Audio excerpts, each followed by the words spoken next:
ಒಕ್ಕಲಿಗ ಸಮುದಾಯವನ್ನು ಜಾಸ್ತಿ ಬಯಸಿದ್ದಾರೆ ಅಂತ.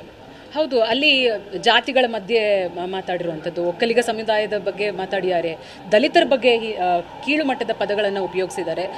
ಒಬ್ಬ ಜವಾಬ್ದಾರಿಯುತವಾದಂಥ ಜನಪ್ರತಿನಿಧಿ ಆ ರೀತಿಯಾದಂಥ ಹೇಳಿಕೆಗಳನ್ನು ಭಾಷೆಗಳನ್ನು ನೀಡಬೇಕಾದ್ರೆ ಸಮಾಜಕ್ಕೂ ಕೂಡ ಯಾವ ಸಂದೇಶವನ್ನು ರವಾನಿಸ್ತಿದ್ದಾರೆ ಅಂತ ಕೂಡ ನಮಗೂ ಆಶ್ಚರ್ಯ ಅನ್ಸುತ್ತೆ. ಚುನಾವಣಾ ಸಂದರ್ಭದಲ್ಲಿ ಕೂಡ ತಮಗೂ ಕೂಡ ಪ್ರಚಾರ ಮಾಡಕ್ಕೆ ಬಿಡದಾರೆ ಹಾಗೆ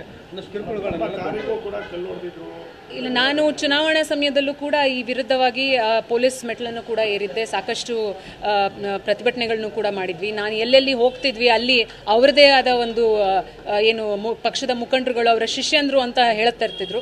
ಅವರು ನಾನು ಹೋಗಿದ್ದ ಕಡೆ ಕರೆಂಟ್ ಕಟ್ ಮಾಡಿಸುವಂಥದ್ದು, ನೀರು ಕಟ್ ಮಾಡಿಸುವಂಥದ್ದು, ಎಲ್ಲೋ ನಮ್ಮ ಮತದಾರರೇ ಮೇಡಮ್ ನೀವು ದಯಮಾಡಿ ನೀವು ಬರಕ್ಕೆ ಹೋಗಬೇಡಿ, ನಮ್ಗೆ ನಿಮ್ಮ ಬಗ್ಗೆ ಅಭಿಮಾನ ಇದೆ, ನಾವು ಮತವನ್ನು ನೀಡ್ತೇವೆ, ದಯಮಾಡಿ ಬರಕ್ಕೆ ಹೋಗಬೇಡಿ, ನೀವು ಬಂದರೆ ಎಲ್ಲೋ ಒಂದು ಕಡೆ ನಮಗೆ ಕರೆಂಟನ್ನು ಕಟ್ ಮಾಡ್ತಾರೆ, ನೀರನ್ನು ಕಟ್ ಮಾಡ್ತಾರೆ, ಈ ರೀತಿ ಆಗತ್ತೆ, ದಯಮಾಡಿ ನೀವು ಬರಲಿಕ್ಕೆ ಹೋಗಬೇಡಿ ಅಂತ ಹೇಳುವಂಥ ಸಂದರ್ಭಗಳು ಕೂಡ ಆಗಿದೆ. ಆ ಪ್ರತಿ ಸಂದರ್ಭದಲ್ಲೂ ಕೂಡ ನಾನು ಪೊಲೀಸ್ ಸ್ಟೇಷನ್ನಲ್ಲಿ ಹೋಗಿ ಪ್ರತಿಭಟನೆಯನ್ನು ಮಾಡಿದಾಗ ಅವತ್ತಿದ್ದಂಥ ಸಂದರ್ಭದಲ್ಲಿ ಅವರು ಬಹಳ ಪ್ರಭಾವಿಗಳು, ಮಂತ್ರಿಗಳಿದ್ದಂಥ ಸಂದರ್ಭ ಅದು.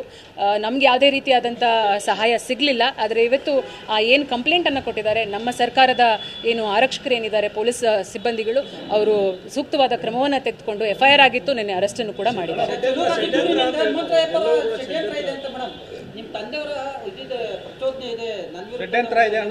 ಅಲ್ಲ, ನಾನು ನಿಮ್ಮನ್ನ ಕೇಳೋದು, ಯಾರಾದರೂ ಶಾಸಕರಿಗೆ ಹೇಳಿದ್ರ ಆ ರೀತಿ ಮಾತಾಡಿ ಅಂತ?